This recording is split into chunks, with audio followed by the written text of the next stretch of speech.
नमस्कार काका. अरे स्वप्ना, ये ये. अरे काका, ही पट्टी कशासाठी? काही नाही बेटा, पायावर कुष्ठरोगाचा घाव आहे, ठीकच होत नाहीये. काका, तुम्हाला कुष्ठरोगाचा घाव ठीक करण्यासाठी योग्य देखभाल करायला पाहिजे. मी आत्ता आशाताईला बोलावून आणते. मी तुम्हाला काही सरळ सोपे उपाय सांगेन, ज्याने तुम्ही सहजपणे घरीच आपल्या पायांची देखभाल करू शकता. रोज आपले पाय साधारण 20 मिनिटांपर्यंत ताज्या पाण्यात भिजवा.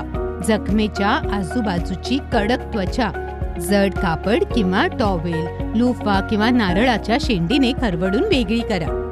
मग लगेच आपल्या ओल्या पायांवर तेल चोळा, म्हणजे त्वचा कोरडी होणार नाही.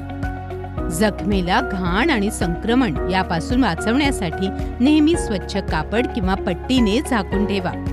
याशिवाय चालताना काठी किंवा कुबड्यांचा उपयोग करा, म्हणजे पायावर जोर पडणार नाही. नेहमी ऊन आणि आगीपासून दूर बसा, म्हणजे भाजण्याचा धोका राहणार नाही.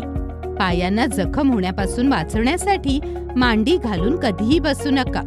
चपला न घालता किंवा अनवाणी कधीही चालू नका. आणि अशा सामान्य हवाई चप्पल घालू नका.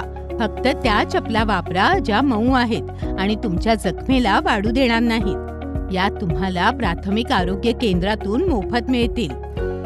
आता मी तुम्हाला पायांचे व्यायाम करण्याची पद्धत सांगते, जे तुम्ही रोज 3 वेळा करायचे आहेत. एका लांब कापडाची दोन्ही टोके आपल्या हातांनी पकडा.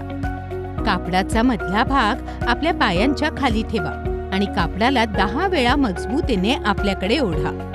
आणि काका, जर कोणाला फूट ड्रॉप आहे तर तोही ऑपरेशनद्वारे ठीक होऊ शकतो. काकू, या सर्व देखभालीत तुम्हाला सुद्धा काकांना पूर्ण मदत करावी लागेल. अरे का नाही, यांना साथ मी देणार नाही तर आणखीन कोण देईल. हो ना, जो स्वतःची देखभाल करतो तो विकलांगतेपासून वाचतो.